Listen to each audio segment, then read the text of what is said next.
প্রথম হচ্ছে যে সরকারের যে নির্বাচনী ইশতেহার এবং এর আগের ৩১ দফা এবং জুলাই সনদ, এর মধ্যে মূলত সুশাসন এবং দুর্নীতি প্রতিরোধক বিষয়ক যে বিষয়ে যে অঙ্গীকারগুলো আছে, যে প্রত্যয়গুলো আছে, ঘোষণাগুলো আছে, সেগুলো বাস্তবায়নের লক্ষ্যে কি সরকারের কী করণীয় সেই বিষয়ে টিআইবি বেশ কিছু পরামর্শ সংশ্লিষ্ট সম্পর্কিত ডকুমেন্ট ইতিমধ্যে আমরা সরকারের কাছে উপস্থাপন প্রেরণ করেছিলাম।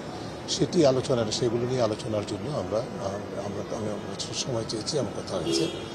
আর সম্পূর্ণ ইতিবাচকভাবেই তিনি আমাদের পরামর্শগুলো শুনেছেন এবং বলেছেন যে আমাদের সাথে প্রায় শতভাগ একমত এবং চেষ্টা করবেন সেগুলো বাস্তবায়নের জন্য সরকারের সাধ্যমতো অগ্রসর হওয়ার জন্য। এটি প্রথম।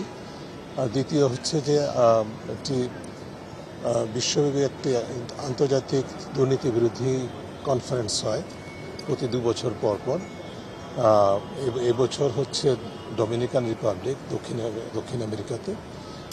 2 বছর পর পর হয় এটি। এর আগে এশিয়াতে 3টি দেশে মাত্র হয়েছে, মালয়েশিয়া, থাইল্যান্ড এবং কোরিয়া।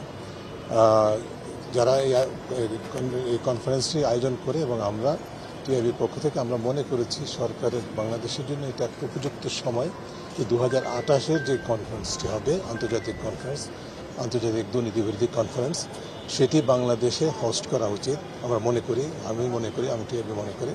এবং এই প্রস্তাবটি নিয়ে আমি আজকে মাননীয় প্রধানমন্ত্রীর সাথে কথা বলেছি। তিনি এক বাক্যে আমার সাথে সম্মত হয়েছেন যে তিনি নীতিগতভাবে একমত এবং সরকার যদি মন্ত্রিপরিষদ যদি সম্মত হয় তাহলে সেটির সম্ভাবনা আছে যে বাংলাদেশ চেষ্টা করবে এই সম্মেলনটি বাংলাদেশে হোস্ট করার জন্য, যার মাধ্যমে দেশবাসীকে বর্তমান সরকার এবং আন্তর্জাতিক পরিমণ্ডলে বর্তমান সরকার এমন একটা বার্তা দিতে চায় যে সরকার দুর্নীতির বিরুদ্ধে অঙ্গীকারাবদ্ধ এবং সেই অঙ্গীকার বাস্তবায়নে প্রতিজ্ঞাবদ্ধ।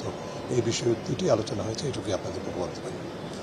একটা বিষয় দুদকে আমরা দেখছি যে চেয়ারম্যান কমিশনাররা সুনির্দিষ্ট বিষয়ে আলোচনা হয় নাই, তবে দুদকের মতো প্রতিষ্ঠান অনতিবিলম্বে পুনর্গঠন করা উচিত, এই বিষয়টি আমি মাননীয় প্রধানমন্ত্রীর দৃষ্টি আকর্ষণ করেছি।